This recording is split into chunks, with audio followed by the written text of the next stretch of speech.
इस वीडियो में हम लोग जानने वाले हैं कि प्रदूषण यानी जिसे इंग्लिश में पॉल्यूशन भी कहा जाता है वह क्या है, इसका परिभाषा क्या है।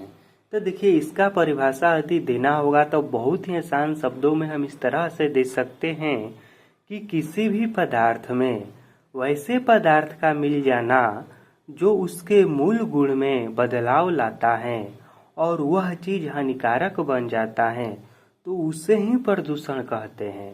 प्रदूषण किसे कहते हैं? तो किसी भी चीज में वैसे पदार्थ को मिल जाना जो उसके मूल गुण में परिवर्तन लाता है और वह चीज हानिकारक बन जाती है, उसे प्रदूषण कहते हैं। जैसे कि जल हो गया।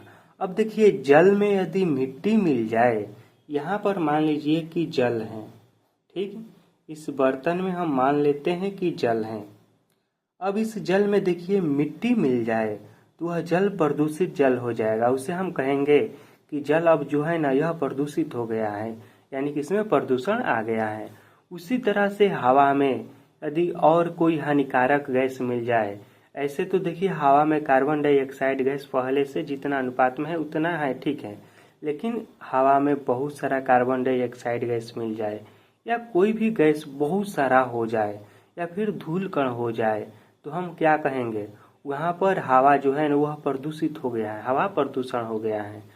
और जब कोई भी पदार्थ प्रदूषित हो जाता है तो उसका जो मूल गुण होता है, जैसे कि पानी से हम लोग प्यास बुझाते हैं, सिंचाई होता है, अन्य बहुत सारा कार्य होता है, लेकिन वहीं यदि पानी प्रदूषण हो जाए यानी कि पानी प्रदूषित हो जाए तो उससे न हम लोग प्यास बुझा सकते हैं और ना ही कोई कार्य कर सकते हैं। जैसे कि पानी मान लीजिए प्रदूषित हो जाएगा तो उससे हम पिएंगे तब क्या होगा? वो हमारे लिए हानिकारक हो जाएगा।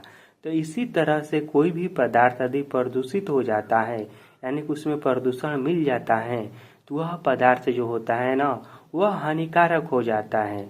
उसे उपयोग करने पर कोई रोग हो सकता है।